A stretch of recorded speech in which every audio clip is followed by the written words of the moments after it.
दोस्तों, ईद की गहमा गहमी से गुजर कर एक बार फिर मैं आप लोगों की खिदमत में हाजिर हूँ, वही छोटी छोटी प्यारी प्यारी बातें लेकर।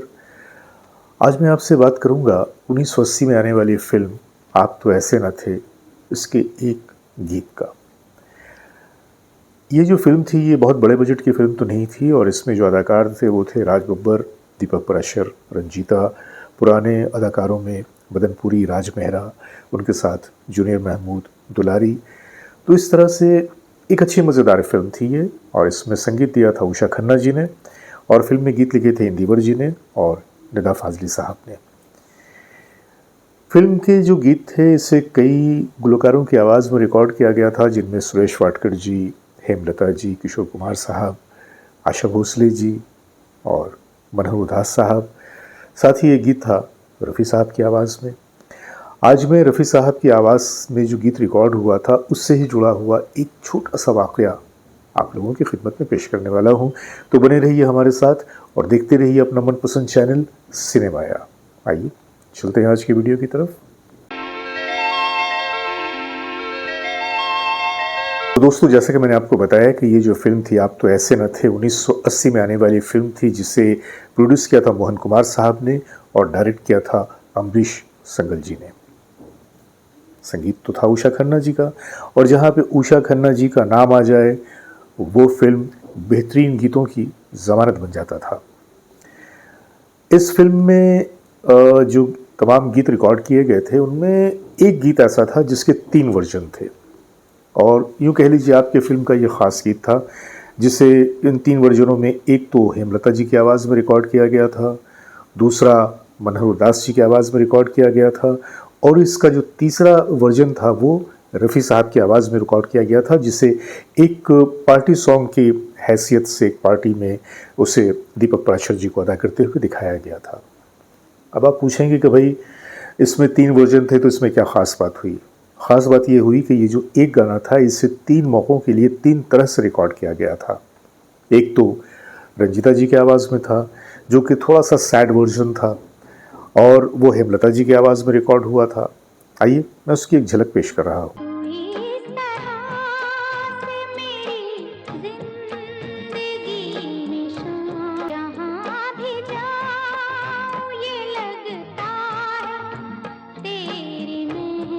और इसी गीत का एक रोमांटिक वर्जन था, मैं आपके सामने उसे भी पेश कर रहा हूँ, जिसे मनोहर उदास जी की आवाज़ में रिकॉर्ड किया गया था।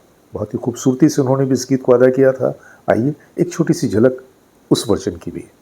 इस तरह से मेरी जिंदगी में भी जाऊं ये लगता है तेरी महक। और अब मैं आपको लिए चलता हूँ रफ़ी साहब के गाए हुए उस वर्जन की तरफ जिसे दीपक पराशर साहब ने एक पार्टी में अदा किया था। आइए देखते हैं उसकी भी एक झलक। तरह से मेरी जिंदगी में शामिल है जाऊं ये लगता है तेरी महफिल है रे बगैर जहां में। तो ये तो थे उस गीत के तीनों वर्जन जिसकी झलक मैंने आपके सामने पेश किया, लेकिन इस गीत में जो रफ़ी साहब का वर्जन था उससे जुड़ी हुई एक छोटी सी कहानी मैं आपके सामने पेश कर रहा हूँ। कहानी क्या है, बस एक छोटा सा जिक्र है। रिकॉर्डिंग वाले दिन स्टूडियो में सारे साजिंदे मौजूद थे, उषा जी मौजूद थी, निदा फाजली साहब मौजूद थे। रफ़ी साहब आए और रिहर्सल की तैयारियां शुरू हो गई। रफ़ी साहब ने जब इस गीत के बोलों को देखा तो उनके चेहरे पे एक मुस्कुराहट सी आ गई। उन्होंने निदा फाजली साहब से कहा कि गीत के बोल बहुत खूबसूरत हैं, आपने तो इसमें जज्बात के फूल खिला दिए हैं। निदा फाजली साहब भी बड़े खुश हो गए ये बात सुनकर।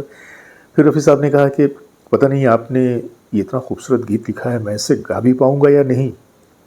इतना सुनकर तो निदा फाजली साहब के चेहरे पे मुस्कुराहट आ गई और उन्होंने कहा कि आप नहीं तो फिर कौन। मैं चाहता था कि इस गीत का एक वर्जन आपकी आवाज़ में हो।